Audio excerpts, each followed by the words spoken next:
لبيك اللهم لبيك لبيك لا شريك لك لبيك إن الحمد والنعمة لك والملك لا شريك لك لبيك اللهم لبيك لبيك لا شريك لك لبيك إن الحمد والنعمة لك والملك لا شريك لك لبيك اللهم لبيك لبيك لا شريك لك لبيك اللهم لبيك لبيك لا شريك لك لبيك إن الحمد والنعمة لك والملك بسم اللہ الرحمن الرحیم۔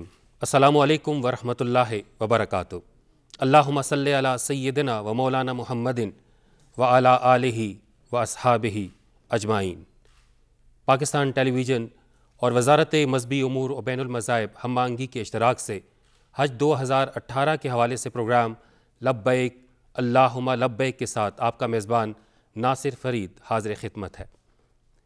ناظرین، حج ہر صاحب حیثیت شخص پر زندگی میں ایک مرتبہ فرض ہے، لیکن وہ کون سا ایسا مسلمان ہوگا جو صاحب حیثیت تو نہ ہو، جس کے پاس زاد راہ تو نہ ہو، لیکن اس کا دل اللہ کے حضور حاضری کے لیے، اللہ کے گھر کا طواف کرنے کے لیے، صفا و مروہ کی سعی کرنے کے لیے مچلتا نہ ہو، تڑپتا نہ ہو۔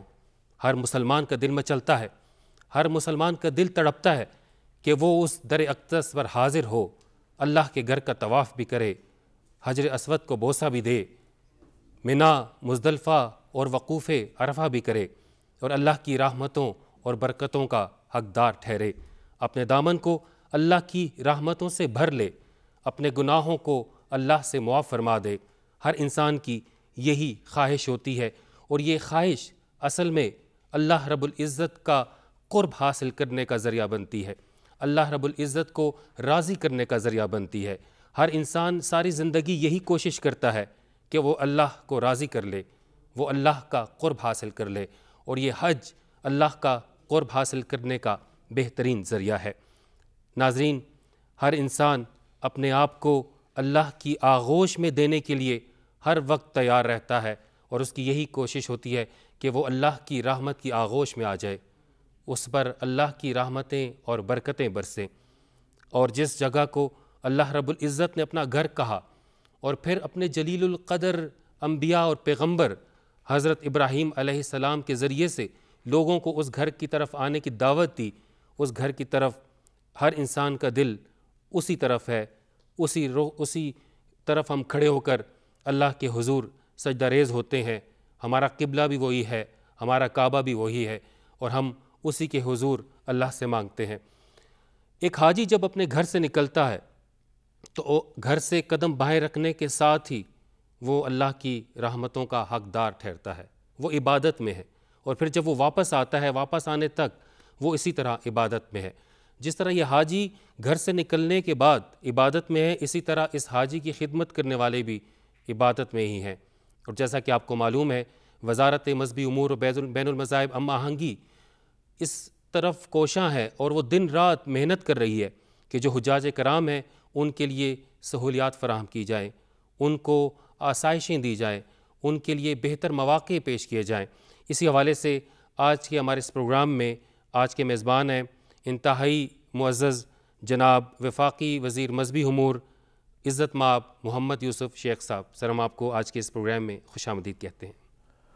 میں آپ کا شکریہ ادا کرتا ہوں، آپ نے مجھے یہاں آنے کا موقع عطا کیا، اور میرے لیے بلکہ یہ باعث سعادت اور باعث برکت ہے کہ میں ایک اسلام کا جو بنیادی فریضہ ہے، ارکان میں شامل ہے، اس کے حوالے سے اور اپنے وطن کے مختلف علاقوں کے مسلمانوں کے لیے، ان کی رہنمائی کے لیے حج کا اتنا بڑا فریضہ بڑی آسانی سے ادا کرنے کے لیے، ویسے تو دقتیں تو ہوتی ہیں، حج میں جو دقتیں ہوتی ہیں وہ ان کو الفاظ میں بیان نہیں کیا جا سکتا، خصوصاً وہ جو 4-5 روز ہوتے ہیں، لیکن میرے لیے بہرحال یہ ایک متبرک فریضہ ہے کہ میں اس معاملے میں اپنی قوم کو بالکل جو مختصر باتیں ہو سکتی ہیں اور جامع انداز میں جی جو کہ ان کے لیے رہنمائی کے لیے ضروری ہیں، جی سر میں یہاں پر حاضر ہوں. آپ کی نوازش آپ نے بلایا. جناب بہت شکریہ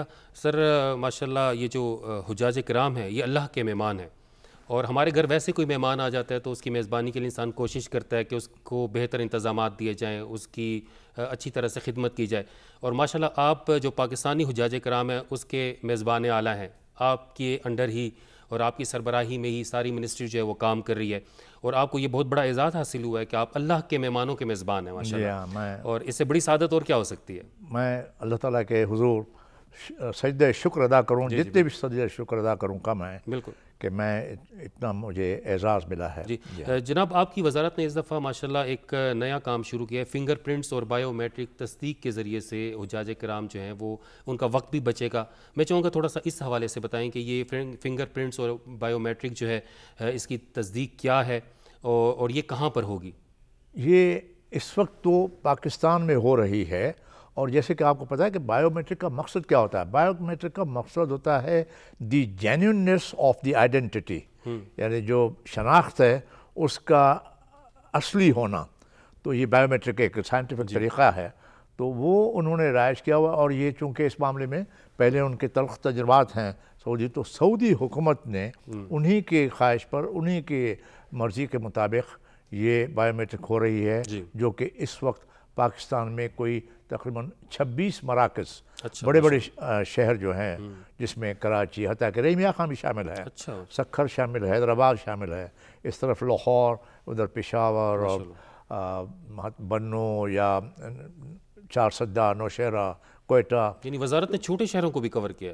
یہ شہر یعنی بڑے بڑے جو 26 جو اس کا آپ یہ طے نہیں کر سکتے کہ کوئی ہر ضلع میں ہو، لیکن بہرحال جو اہم مقامات ہیں اور جہاں پر رسائی آسان ہو سکتی ہے حاجیوں کے لیے، اس وقت 26 ہے، جو کہ آگے چل کے اگلے سال اس سے کہیں زیادہ ہو سکتے ہیں. لیکن چونکہ ابھی یہ اسکیم بالکل نئی شروع ہوئی ہے اور سعودی حکومت کی خواہش پر شروع ہوئی ہے، جو کہ انہوں نے ہی پھر ایک ایجنسی کو، ایک آرگنائزیشن کو انہوں نے آتھورائز کیا ہے، جو ہے اعتماد پرائیویٹ لمیٹڈ. اچھا، اعتماد اس ایجنسی کا نام ہے اعتماد. جیسے مختلف ادارے ہوتے ہیں تو وہ کریں گے بایو میٹرک، تاکہ اس میں کوئی دو نمبری کوئی چیز نہ جائے.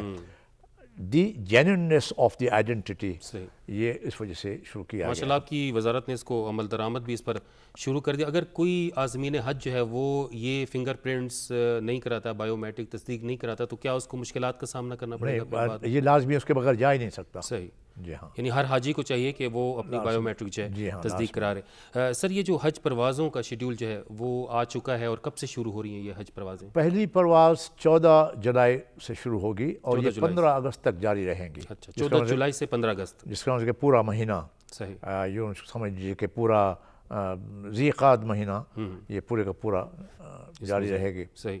پروازیں اور پہلی پروازیں جو ہوتی ہے وہ آپ کو پتہ ہے کہ جو اہم ہمارے ایئرپورٹس ہیں، اسلام آباد، لاہور، کراچی، کوئٹہ، پشاور، جی، اور ان سے تو شروع ہوں گی. اس طرح فیصل آباد ہے، تو جتنے بھی بڑے شہر ہیں جہاں پر ایئرپورٹ موجود ہیں، اس میں پھر رحیم خان بھی آئے گا، سکھر بھی آئے گا، وہ سارے شامل ہوتے جائیں گے. لیکن پہلے بڑی اور حجاج کرام کو ان پروازوں کے لیے جو ہے آگاہ کیسے کیا جائے گا؟ وزارت نے کوئی انتظام کیا ہوا ہے؟ آگاہ ہم مختلف طریقوں سے کر رہے ہیں. ایک تو بائی ڈاک، فیس بک، اچھا، SMS، یہ اور آپ کے حتیٰ کہ یوٹیوب، اور جو بھی طریقے آج کل الیکٹرانک طریقے ہیں، ان سارے طریقوں سے ان کو آگاہ کی. نہ صرف یہ کہ شیڈیول سے آگاہ، بلکہ اخباروں میں پورا اشتہار آئیں گے. بالکل سر، یہ جو آج ہم بیٹھے ہوئے PTV پہ اور ریڈیو پاکستان سے یہ ساری کمپین بھی جاری ہے. یہ بلا خدا یوں سمجھ لیجیے کہ آج سے شروع ہو گیا نا. جی بالکل. آج پورے ملک میں یہ جو کوئی اس معاملے میں کوئی مخمصہ ہو یا کوئی غیر یقینی ہو، تو وہ ان کو پتہ چل گیا کہ آج آپ نے فرما دیا 14 جولائی سے فلائٹ شروع ہوں گی اور 15 اگست تک جائیں گی. تو یہ ہم نے ایک لحاظ سے ان کی آگاہی کی مہم شروع ہی کر دی ہے. ماشاءاللہ. اور اس میں سوشل میڈیا بھی ماشاءاللہ سوشل میڈیا کے ذریعے، اور جو ذریعے پاکستان ٹیلی ویژن ہے اس نے یہ جو پروگرام شروع کیا ہے، اور ریڈیو پاکستان، اور باقی جو ذرائع ابلاغ کے ذرائع ہیں اس کے ذریعے سے بھی لوگوں کو بتایا جا رہا ہے. اس کے علاوہ جو سر آپ کا جو ایک منسٹری کا جو ایک سوشل میڈیا ہے وہ بھی ماشاءاللہ بہت ایکٹیو ہے, اور اس پر بھی یہ ساری چیزیں پہنچتی رہتی ہیں لوگوں کو. فیس بک پہ بھی رکھ دیا ہے. جی بالکل, آپ کا جو منسٹری کا سوشل میڈیا ماشاءاللہ بہت ایکٹیو ہے, وہ اس پر کام کر رہا ہے. سر یہ جو وزارت نے مختلف بیماریوں سے بچاؤ کے لیے ویکسین کا بھی بندوبست کیا ہے, اس کے حوالے سے میں پوچھنا چاہوں کہ یہ ویکسین کہاں دستیاب ہوگی؟ مختلف یہ ویکسینز مختلف طریقوں جو بھی بیماریاں ان کی ہے, لیکن یہ ساری اویلیبل ہوں گی حاجی کیمپس میں. اور جانے سے پہلے, حج پہ روانگی سے پہلے 10 دن پہلے یہ ویکسین کرانا ضروری ہے. اور اس ویکسین کی مصدقہ ہونے کا, تصدیق ہونے کے ان کو ایک کارڈ بھی ملے گا. دی حجاج دے ماسٹ پوزیس, ان کے پاس موجود ہونا چاہیے وہ پیلا کارڈ, پیلے رنگ کا کارڈ ہے جو کہ ویکسین کے اس بات کی علامت ہوگی کہ ویکسین انہوں نے واقعی کرا لیا ہے.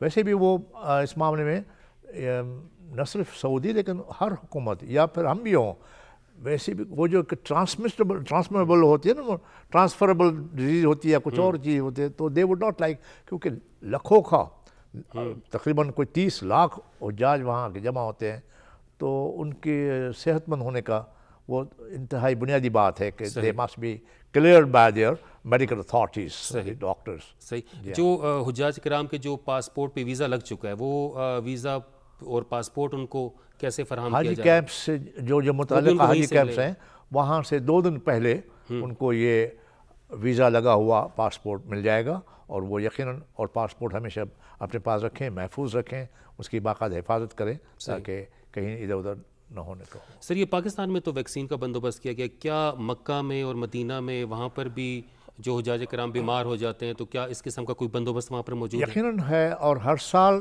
ہم اس میں امپرومنٹ لاتے ہیں. اس سال مزید اس میں اصلاح کی گئی ہے اور بہتر بنایا گیا ہے. اور مکہ مکرمہ اور مدینہ عالیہ میں, مدینہ منورہ میں بھی ان کے لیے ہر قسم کی, چھوٹی سے لے کر بڑی, کوئی علالت ہے, بیماری ہے کسی قسم کی بھی, تو اس کا علاج بڑا نہایت ہی اطمینان بخش وہاں پر, یعنی ڈاکٹرز جو ہیں وہ وہاں پر موجود ہیں, ڈاکٹرز, نرسنگ اسٹاف 24 گھنٹے راؤنڈ دا کلاک اویلیبل ہوں گے. یعنی مدینہ میں بھی موجود ہیں اور مکہ میں, دونوں جگہ. بہت زبردست سر. سر جو وزارت مذہبی امور جو ہے اس نے مختلف سہولتیں فراہم کرنے کے لیے حجاج کرام کو انتظامات کیے ہیں, کیا حجاج کرام کی تربیت کا بھی کوئی ایسا انتظام کیا گیا تاکہ وہ جب وہاں پر جائیں تو وہ ان کو تمام تربیت حاصل ہو اور وہ احسن طریقے سے وہ تمام مناسک جو ہیں وہ ادا کر سکیں؟ یقیناً اس معاملے میں ہم نے تربیت کا پروگرام بنایا 3 مراحل میں. جی.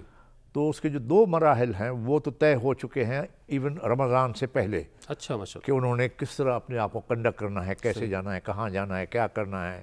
وہ جو ایک معلمانہ تربیت ہوتی ہے وہ ان کی ہو چکی ہے. 2 مراحل تو ہو چکے ہیں حتیٰ کہ تحصیل لیول تک. اچھا. اور باقی ایک مرحلہ جو ہے وہ جاری ہے, وہ جاری بھی ہے, اور جیسے ہی حاجی کیمپوں میں پہنچیں گے وہاں پر بھی ہوگا. صحیح. اور مطلب آخر تک وہ ان کے لیے جاری رہے گا. تربیت کا انتظام جو ہے وہ جاری رہے گا روانگی تک. 2 رمضان سے پہلے سے شروع ہے اور روانگی تک جو ہے وہ جاری رہے گا. بالکل ماشاءاللہ. یہ تربیت جو ہے وہ بہت ضروری ہوتی ہے, بہت ضروری ہے. ہاں جی. وہاں پہ جو اور اس میں کوئی پڑھے لکھے یا ان پڑھ کے کوئی تفریق ہوتی ہے نہیں, کہ پڑھا لکھا بھی جو ہے اس کو بھی اس قسم کے مناسک کی تربیت ضروری ہوتی ہے کہ مناسک حج کیا ہے. اور حج کیونکہ زندگی میں ایک ہی دفعہ انسان جاتا ہے تو وہ پہلے تو پریکٹس ہوئی نہیں ہوتی. زیادہ تر لوگ جو ہیں وہ پہلی دفعہ ہی جاتے ہیں. عطا کہ پہلی بار اگر بہت وقت وقفہ پڑ گیا ہے درمیان میں تو دوسری بار جائے گا اگر 10 سال کے بعد تو بھی اس کو اعادہ کرنا چاہیے, ریوائیو کرنا چاہیے اس کے. بلکہ اکثر اوقات سر ایسا ہوتا ہے کہ جب عید کی نماز پاکستان میں پڑھی جاتی ہے تو وہ پہلے بتاتے ہیں, ہر دفعہ بتاتے ہیں کہ کتنی تکبیریں ہیں. ہاں جی. وہ تو ہر سال میں 2 دفعہ آ رہی ہوتی ہے تو وہ بتاتے ہیں. یہاں پر بھی یہی کیفیت ہے ماشاءاللہ. یہ وزارت نے جو ان کی تربیت کا سر انتظام ہے یہ بڑا اچھا کیا, اور یہ تیسرا اس وقت مرحلہ جو ہے وہ جاری ہے. 2 مرحلے جو ہیں وہ ہو چکے. اس سال عازمین حج کے لیے وزارت مذہبی امور نے جو مکہ اور مدینہ میں رہائش ہیں اس کے لیے کیا انتظامات کیے؟ میں اس معاملے میں بڑے فخریہ کہہ سکتا ہوں کہ اس دفعہ پہلے گزشتہ سالوں کا تجربے کو ذہن میں رکھتے ہوئے اب جو بلڈنگز لی گئی ہیں بڑی صاف ستھری ایئر کنڈیشن بلڈنگز ماشاءاللہ عزیزیہ میں مکہ مکرمہ کے لیے. یہ تو بہت قریب ہے سر, وہ بالکل قریب آتا ہے کہ کئی لوگ تو پیدل ہی شروع ہو جاتے ہیں, لیکن وہاں پر جملہ سہولیات سے مزین وہ بلڈنگز لی گئی ہیں, اور وہاں سے ان کے وہاں تک لے جانے کے لیے بھی بڑا ٹرانسپورٹ کا بہت عمدہ انتظام ہے. اور ان بلڈنگز میں حتیٰ کہ وہاں پر ہر کمرے میں جتنے بھی ایک ڈومیٹریز ہیں 4 حاجی ہیں 6 حاجی ہیں اس میں آتا ہے کہ ان کے لیے چائے کسی وقت بھی بنانا چاہیں تو الیکٹرک کیٹل موجود ہوگا. اگر وہ کوئی پانی پینا چاہتے کہ بھئی میں اس بلڈنگ میں رہتے ہوئے بھی زمزم پیوں عام پانی نہ پیوں تو ڈسپینسرز میں زمزم کا پانی ہم نے موجود کیا ہے. یہ تو بہت بڑی This is something very extraordinary, unprecedented. اس دفعہ ہم نے ان باتوں کا بہت بڑا خیال رکھا ہے.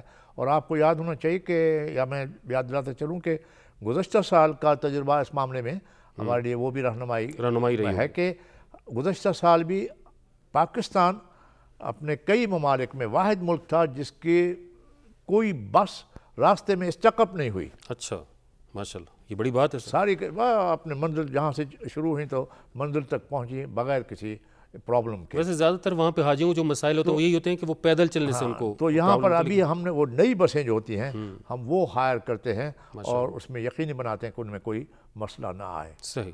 تو وہ عزیزیہ میں ان کا بہت عمدہ پیارا سا بندوبست ہے انتظام ہے. صحیح ماشاءاللہ. اور جہاں سے وہاں سے پھر وہ یہ بھی نہیں کہ صرف کوئی 24 گھنٹے وہ بسیں چلتی رہیں گی.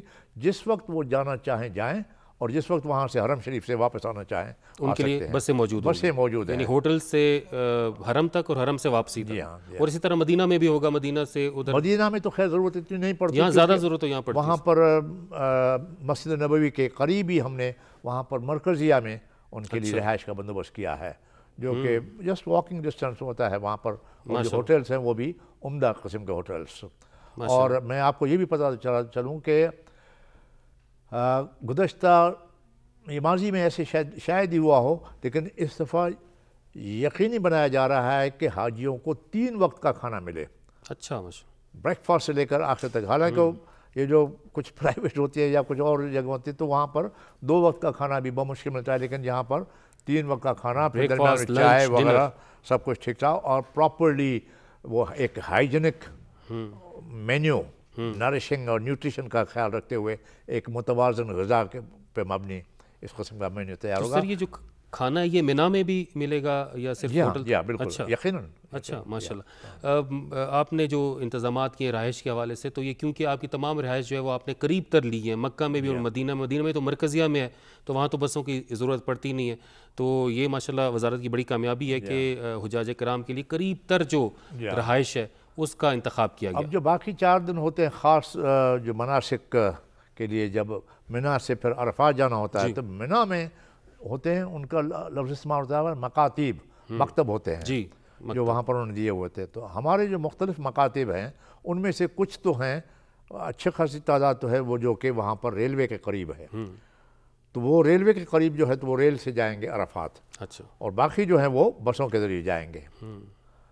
اور اس دوران یہ جو 5 سے لے کر 15 ذی الحج تک خاص طور پر 10 دن کے یہ وہاں کے جو سعودی کا جو اپنا ٹرانسپورٹ کا سسٹم ہے صلوات ٹرانسپورٹ وہ بند رکھتے ہیں. صحیح. تو لہٰذا اس کو بھی پیش نظر رکھتے ہوئے ہم نے اپنی ٹرانسپورٹ یقینی بنانا اور آرام دہ بنانے کے لیے اس کے بھی انتظامات کیے ہوئے ہیں. اچھا. اب وہاں پر جا کے وہاں پر پھر تھوڑے بہت وہ آخر انسانی معاشرے میں کچھ بالکل مشکلات مسائل تو تھوڑے آ سکتے ہیں لیکن اپنے طور پر ہم نے پوری طور پہ کوشش کر رہے ہیں. اور میں خود بھی اگلے 2 روز کے بعد جا رہا ہوں انتظامات کو آخری شکل دینے اور آخری اس کے دیکھنے کوئی نوک پلک اگر کرنی ہے. اس کے بعد بھی وہ کہتے ہیں انگلش میں کہتے ہیں کہ ٹو ایئر از ہیومن. غلطی کرنا وہ انسان کے اس میں ہے تو پھر بھی کہیں کوتاہی کمی بیشی رہ جاتی ہے تو وہ الگ بات ہے. لیکن ہم اپنے طور پر جو ہمارے وسائل کے تحت اور ہماری مسائل میں ہو سکتے ہیں ہم نے پوری طور پر کوشش کر رہے ہیں کہ اس معاملے میں کوئی کوتاہی نہ رہے اور کسی قسم کی کوئی شکایت نہ رہے. سر آپ تو پہلے بھی حج کر چکے ماشاءاللہ تو آپ کو اس کا زیادہ اندازہ ہوگا. میں 1 مرتبہ سعادت تو آپ کو زیادہ اندازہ ہوگا کہ اس میں کس جگہ پہ کس چیز کی گنجائش ہے. سر وہاں پہ اکثر دیکھا گیا کہ لوگ صبر و تحمل کا مظاہرہ نہیں کرتے تو آپ کیا سمجھتے ہیں وہاں پر؟ نہیں اس میں وہ ایک میں اس کو کہوں گا کہ فطری بات ہے فطری سی ہے وہ جو عشق ہے نا اندر. اور پھر یہ الگ بات ہے کہ کچھ تھوڑا میں جب سوچتا ہوں کہ قائد اعظم نے پوری ڈکشنری میں سے قوم کے لیے 3 الفاظ نکالے ڈکشنری بھری ہوئی ہے ناؤن سے اور صفات سے تو ان میں سے یونٹی فیتھ اور اس کے تیسرا کہا ڈسپلن جس کا مطلب ہے کہ ڈسپلن کی اتنی اہمیت ہے تو وہ تھوڑا سا ہم بحیثیت مجموعی یا بحیثیت قوم وہ ہمیں کمی ہے، اور وہ بھی پاکستان میں کمی ہے، ورنہ باہر جاتے ہیں تو ہم ماشاءاللہ خاصا ٹھیک ٹھاک ڈسپلن ہوتے ہیں، لیکن اب بہتر ہوتا جا رہا ہے۔ تو یہ جو آپ نے بات ایک آبزرویشن ہے آپ کی، یا جو ایک نقطہ اٹھایا ہے، تو اس کا ہے مسئلہ، تو میں تو ظاہر ہے کہ قوم سے گزارش کروں گا، وہ جو عازمین ہیں وہ جا رہے ہیں، تو اس معاملے میں عشق اپنی جگہ، لیکن اور پھر بلکہ آداب کا تقاضا یہ ہے، ادب اور اس کا تقاضا یہ ہے کہ ڈسپلن کو رکھا جائے۔ کہاں کہاں رہے ہیں، بیت اللہ، یعنی کس دربار میں حاضری دے رہے ہیں، کس جہاں جا رہے ہیں، تو وہاں پر افراتفری مچانا یا ایسے وہ نظم و ضبط کا مظاہرہ نہ کرنا، یہ ذرا بات جچتی نہیں ہے۔ سر اس دفعہ جنہوں نے وزارت کے تحت جو تربیتی پروگرام آپ کے اٹینڈ کیے، تو سننے میں وہ لوگ کہہ رہے ہیں کہ اس میں اس بات پر بڑا زور دیا گیا ہے کہ صبر و تحمل کا وہاں پہ مظاہرہ کرنا چاہیے، ڈسپلن کا مظاہرہ کرنا چاہیے، تو یہ پازیٹیو چیز ہے، اس دفعہ میرے خیال میں چینج نظر آئے گا۔ ہاں، یہ کوئی تاکید سے نہیں آتا، یہ ہم چاہیں گے کہ اندر سے ہی ان میں حجاج میں خود اندر سے پیدا ہو کہ میں ایسی جگہ حاضر ہوا ہوں، ایک تو ہوں خدا کا مہمان، خدا کے گھر میں، آپ نے تو کہا نا کہ میں ان کا میزبان ہوں، نہیں، میزبان ان کا، یہ واحد ایک فریضہ ہے، یا یہ واحد ایک واقعہ ہے، یا ایک ہے روایت ہے جو کہ گزشتہ پتہ نہیں کتنے حضرت ابراہیم علیہ السلام کے وقت سے چلی آ رہی ہے، کہ جس میں مہمان ہم ہیں، بندہ مہمان ہے اور خدا میزبان ہے۔ تو خدا کے گھر میں جا کے وہاں پر تو پھر بہت ہی احترام، کیا خوب بات کیا سر۔ اکثر اوقات حجاج کرام کا جو ہے وہ سامان گم ہو جاتا ہے، اس حوالے سے بھی کوئی وزارت نے انتظام کیا؟ Yes, we have arranged that lost and found cell، وہ وہاں پر ہے کہ کہیں اچانک کسی کا سامان گم ہو جاتا ہے، کبھی وہ جو فیملی میں سے کوئی ایک ممبر ہے، کوئی بچے ہوتے ہیں ان کے، یا خاتون ہے ڈیف اینڈ ڈمب ہو، کوئی اس قسم کا مسئلہ ہو، اور وہ نہ اپنے ساتھ جا سکتے ہو خاندان کے ساتھ، یا کہیں ادھر ادھر بچھڑ گئے ہوں، تو وہ ان کے لیے وہاں پر ہم نے مراکز قائم کی دونوں جگہ پر، مکہ مکرمہ میں بھی اور مدینہ عالیہ میں بھی۔ وہاں سے جس کے ساتھ بھی مسئلہ پیش آئے، ظاہر ہے کہ میرا بچہ اگر کہیں ادھر ادھر ہو گیا ہے تو مجھے خواہ ادھر ادھر بھاگ دوڑ کرنے کے بجائے I must report to the اس سینٹرز میں جا کے کہ میرے ساتھ ہے، اور ہم نے اس معاملے میں ماشاءاللہ خاصے ٹھیک ٹھاک اقدامات کیے گئے ہیں کہ ان کی پریشانی دور ہو جائے فی الفور۔ صحیح، تو وہ جو مرکز قائم کیے گئے وہاں پہ کوئی نشانی ہوگی پاکستان کا پرچم وہاں پر ہوگا؟ پاکستان کا پرچم، پاکستان، بلکہ وہ جو بورڈ ہوگا اس میں بھی لکھا ہوگا گم شدہ چیزوں کے یا ان کے لیے۔ صحیح۔ آخر میں سر میں چاہوں گا کہ آج آپ ماشاءاللہ تشریف لائے، آپ کے پاس ماشاءاللہ 6 پورٹ فولیو ہیں، آپ ایجوکیشن کے منسٹر بھی ہیں، ساتھ آپ جو سائنس اینڈ ٹیکنالوجی کے بھی ہیں، آئی ٹی کے بھی ہیں، ماشاءاللہ اتنے پورٹ فولیو آپ نے وقت نکالا، ہم تو آپ کے شکر گزار بھی ہیں، اور ماہر تعلیم بھی ہیں ماشاءاللہ۔ تو آپ کا علمی دنیا میں ایک بہت بڑا نام ہے، بہت بڑا نام ہے۔ میں چاہوں گا آخر میں ایک میسج ہمارے جو دیکھنے والے ہیں اور جو خاص طور پہ حجاج کرام ہیں، ان کو آپ کیا میسج دینا چاہیں گے؟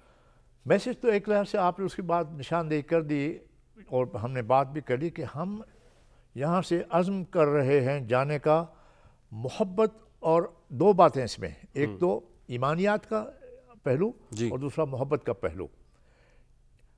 وہ محبت جیسے آپ نے شروع میں اپنے تعارفی کلمات میں کہا کہ چاہے اس کے پاس وسائل نہ بھی ہوں تو بھی یہ چاہتا ہے، اس کا دل مچلتا ہے، قلب مچلتا ہے کہ میں آقا نامدار کے بارگاہ میں پہنچوں، حاضری دوں، سلام دوں، اور اپنے رب کریم کے گھر میں وہاں جاؤں، سجدہ ریز ہوں، دیدار کروں۔ تو یہ جو ہے ایک تو ایمانیات کا تقاضا، جیسے کہ ہر صاحب نصاب مسلمان صحت مند، صرف صاحب نصاب نہیں ہے، صاحب نصاب صحت مند، استعداد رکھنے والا، اور جس پر واجبات نہ ہوں فیملی کے بھی، جی بالکل، لائبلٹیز نہ ہوں، محض محبت نہیں ہے لیکن وہاں پر کئی چیزوں کا۔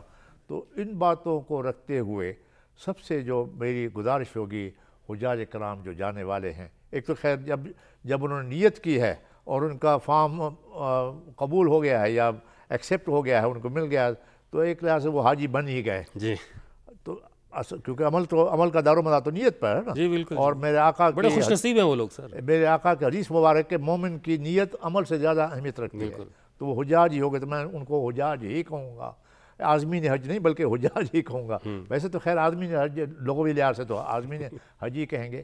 ان کے لیے یہی ہوگی میری گزارش کہ آپ اس محبت کے ساتھ جائیں، عقیدت کے ساتھ جائیں، اپنا فرض پورا کر اس احساس کے ساتھ بھی جائیں، لیکن ادب کا لحاظ رکھیں، ڈسپلن کا خیال رکھیں، اور پھر اپنائیت کا وہ اس میں پہلے میں نہیں، پہلے آپ، پہلے وہ، ان کو آگے کریں. آپ خواہ مخواہ کی پہل نہ کریں اور دھکم پیل سے بچیں اور اس قسم کی چیزوں سے. اور بہت شکریہ سر، آپ نے اپنا وقت دیا اور ماشاءاللہ آپ میر کارواں ہیں اس وزارت کے. تو آپ جیسے میر ہوں تو پھر ماشاءاللہ کاروان جو ہے وہ اپنی منزل تک پہنچے گا اور بہت آسان طریقے سے پہنچے گا. آپ کا بہت شکریہ، آپ ہمارے ساتھ اسٹوڈیو میں تشریف لائے، آپ نے وقت دیا، آپ کی بہت مہربانی. ناظرین، آج کے اس پروگرام میں وفاقی وزیر مذہبی امور جناب محمد یوسف شیخ صاحب ہمارے ساتھ موجود ہیں. آپ نے ان کی گفتگو، علمی گفتگو سنی اور انہوں نے جو آخر میں میسج دیا کہ محبت اور ایمان کا تقاضا تو اپنی جگہ، لیکن وہاں پر جا کے آپ نے ڈسپلن کو قائم کرنا ہے، کیونکہ آپ وہاں پر پاکستان کی نمائندگی کرتے ہیں اور آپ وہاں پر جا کر پاکستان کے سفیر ہیں. تو پاکستان کا ایک اچھا امیج جو ہے وہ بلڈ کرنا ہے، ایک اچھا تاثر لوگوں کے دلوں میں بھی قائم کرنا ہے. اپنے حقوق کو چھوڑ دیں، دوسرے کو کے حقوق کا خیال رکھیں، دوسرے کے لیے کوئی خدمت کریں، دوسرے کی کوئی ہیلپ کریں، تاکہ کل کو لوگ جو ہیں وہ ہمیں اچھے الفاظ میں یاد کر سکیں. اور جب آپ جائیں اپنے لیے، اپنے عزیز و اقارب کے لیے، اپنے بہن بھائیوں کے لیے، سب کے لیے دعا کیجیے، لیکن اس وطن عزیز پاکستان کے لیے بھی دعا کریں کہ اللہ تعالیٰ اس کو مزید مستحکم بنائے، اللہ تعالیٰ اس کو قائم دائم رکھے اور اللہ تعالیٰ اس کی حفاظت فرمائے. اپنے میزبان ناصر فرید کو اجازت دیجیے، اللہ نے کے بعد. لبيك اللهم لبيك لبيك لا شريك لك لبيك إن الحمد والنعمة لك والملك لا شريك لك. لبيك اللهم لبيك لبيك لا شريك لك لبيك إن الحمد والنعمة لك والملك لا شريك لك. لبيك اللهم لبيك لبيك